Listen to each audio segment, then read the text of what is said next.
Introduction. The management of natural resources to meet people's requirements has been practiced since the pre-Vedic era. Farmers were ranked high in the social system, and village management was in their hands. In order to manage land, water, and vegetation, technical knowledge suitable to the specific conditions of a region was required. They gained this knowledge and developed skill through experience and learning by doing. Overexploitation of natural resources by growing population resulted in various severe problems. Destruction of vegetation has resulted in land degradation, denudation, soil erosion, landslides, floods, drought, and unbalanced ecosystems. A balanced ecosystem is an urgent need. Environmentally aware consumers are producing less waste by practicing the 3 R's: reduce, reuse, and recycle. They are buying products that are less toxic and contain less packaging, using reusable containers and other reusable items, maintaining and repairing products, participating in recycling programs, and buying products made from recycled materials.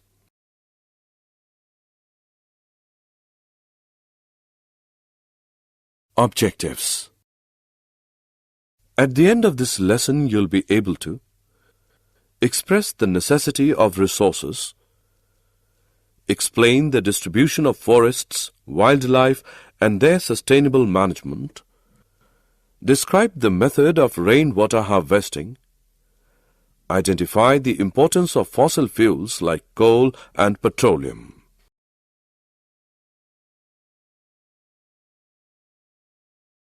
Why should we manage our resources?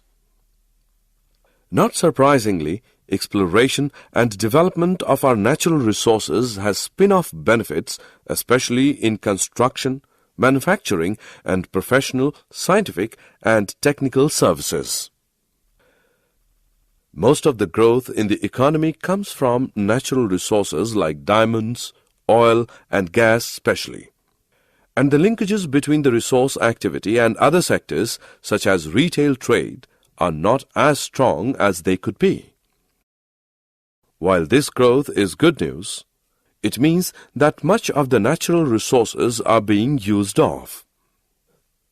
There are some resources which cannot be replaced, so it is our duty to take proper care of them. Forests and wildlife. The forest is a complex ecosystem consisting mainly of trees that have formed a buffer for the earth to protect life forms. The trees which make up the main area of the forest create a special environment which in turn affects the kinds of animals and plants that can exist in the forest. The FAO, Food and Agriculture Organization, has defined forest as land with tree crown cover or equivalent stocking level of more than 10% and area of more than 0.5 hectare. The trees should be able to reach a minimum height of 5 meters at maturity. In the tropical and subtropical region, forests are further subdivided into plantations and natural forests. Natural forests are forests composed of indigenous trees not deliberately planted. Plantations are defined as forest stands established by planting and seeding in the process of afforestation or reforestation. There are about 16 major types of forests in India, from the tropical type to the dry type. Forests can develop wherever there is an average temperature greater than about 10 degrees Celsius in the warmest month and an annual rainfall in excess of about 200 mm annually. In any area having conditions above this range, there exists an infinite variety of tree species grouped into a number of stable forest types that are determined by the specific conditions of the environment there. Forests can be broadly classified into many types, some of which are the taiga type, consisting of pines, spruce, etc., the mixed temperate forests with both coniferous and deciduous trees, the temperate forests, the subtropical forests, the tropical forests, and the equatorial rainforests.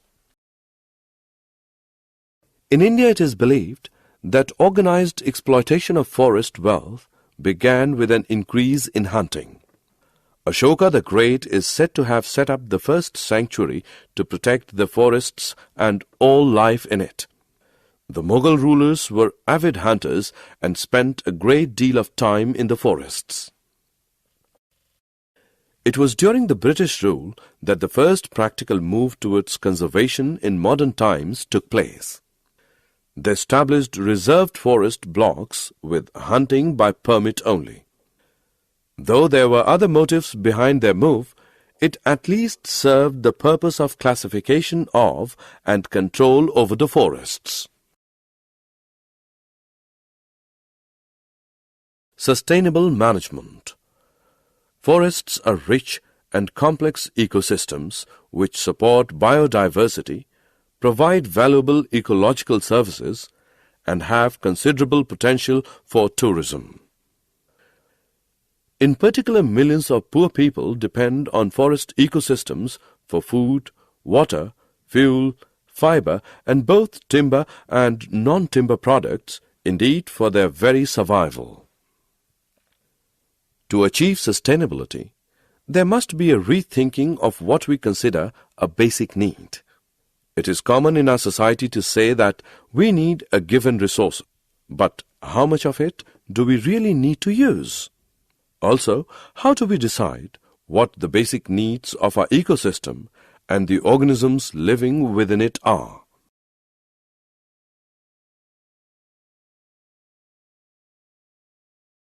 Defining what constitutes a basic need is perhaps the greatest challenge to adopting sustainable practices in our daily lives, as interpretations of need vary widely from region to region, village to village, and even from person to person.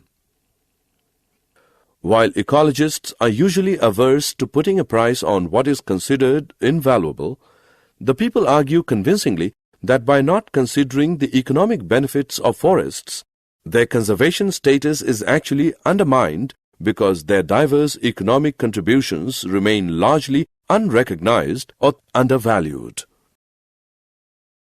Water. Water, as we all know, is one of the basic necessities of all life forms. We all know that it is the greatest gift of God to us. Water is naturally replenished by precipitation and naturally lost through discharge to the oceans, evaporation, and subsurface seepage. Although the only natural input to any surface water system is precipitation within its watershed, the total quantity of water in that system at any given time is also dependent on many other factors. These factors include storage capacity in lakes, wetlands, and artificial reservoirs, the permeability of the soil beneath these storage bodies, the runoff characteristics of the land in the watershed, the timing of the precipitation, and local evaporation rates. All of these factors also affect the proportions of water lost through discharge to the oceans, evaporation, and subsurface seepage.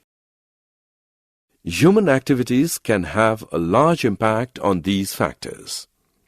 Humans often increase storage capacity by constructing reservoirs and decrease it by draining wetlands. Humans often increase runoff quantities and velocities by paving areas and channelizing stream flow. Rainwater harvesting. Over the years, rising populations, growing industrialization, and expanding agriculture have pushed up the demand for water. Efforts have been made to collect water by building dams and reservoirs and digging wells. Some countries have also tried to recycle and desalinate water.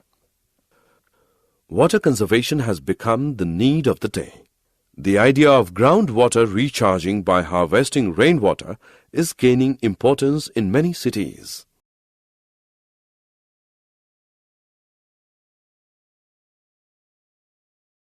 In the forests, water seeps gently into the ground as vegetation breaks the fall. This groundwater in turn feeds wells, lakes and rivers. Protecting forests means protecting water catchments. In ancient India, people believed that forests were the mothers of rivers and worshipped the sources of these water bodies. This has become a very popular method of conserving water, especially in the urban areas. Rainwater harvesting essentially means collecting rainwater on the roofs of building and storing it underground for later use. Not only does this recharging arrest groundwater depletion, it also raises the declining water table and can help augment water supply. Rainwater harvesting and artificial recharging are becoming very important issues. It is essential to stop the decline in groundwater levels, arrest seawater ingress, that is, prevent seawater from moving landward, and conserve surface water runoff during the rainy season.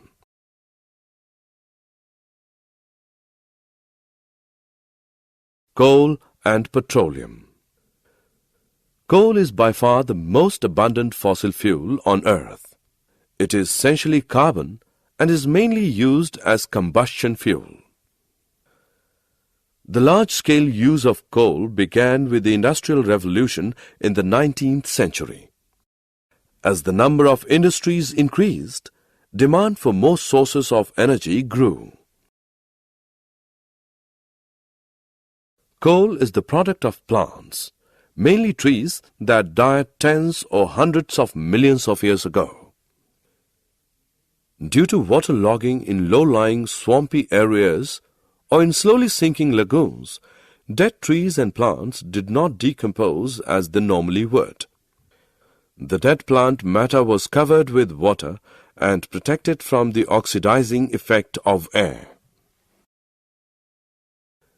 The action of certain bacteria released the oxygen and hydrogen, making the residue richer and richer in carbon.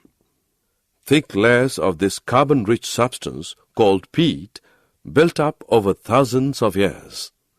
As more material accumulated above the peat, the water was squeezed out, leaving just carbon-rich plant remains. Pressure and temperature further compressed the material.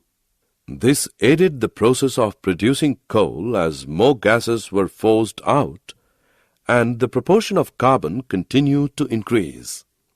The carbon slowly metamorphosed into coal over millions of years. Petroleum is found in porous rock formations in the upper strata of some areas of the Earth's crust. Known reserves of petroleum are typically estimated at around 1.2 trillion barrels, with at least one estimate as high as 3.74 trillion barrels. Consumption is currently around 84 million barrels per day, or 31 billion barrels per year. Because of reservoir engineering difficulties, recoverable oil reserves are significantly less than total oil in place. At current consumption levels, current known reserves would be gone in about 32 years, around 2039. However, this ignores any new discoveries, changes in demand, better technology, population growth, industrialization of third world countries, and other factors. While oil is expected to remain a major source of energy in coming years, alternative energy development such as solar power, wind power, butanol, ethanol, photovoltaic, nuclear power, hydrogen, or oil from oil shale and oil sands may increase in significance. Coal may also increase in use because of its existence in vast quantities in rapidly developing countries such as China and India, which are exempt from controls under the Kyoto Protocol. 3 R's: reduce, reuse, and recycle. Reduce unnecessary waste by avoiding pointless purchases. Items that are rarely get used can be borrowed or shared with others. Buy bottles instead of cans and rechargeable batteries. Reuse items that you would normally consider as rubbish because sometimes it could be used for other purposes. Instead of throwing items away, reduce waste by using them for other purposes. Paper and envelopes can be used as scrap paper for making notes. Recycle the waste products from which you can conserve some amount of energy. Make sure you have a recycle bin at your home. Keep it in an obvious place so that you will not forget to use it.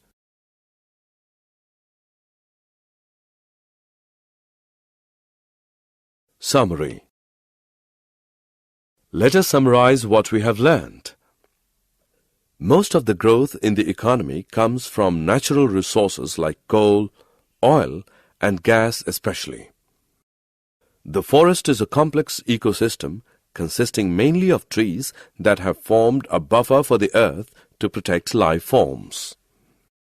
The FAO, Food and Agriculture Organization, has defined forest as land with tree crown cover or equivalent stocking level of more than 10% and area of more than 0.5 hectare.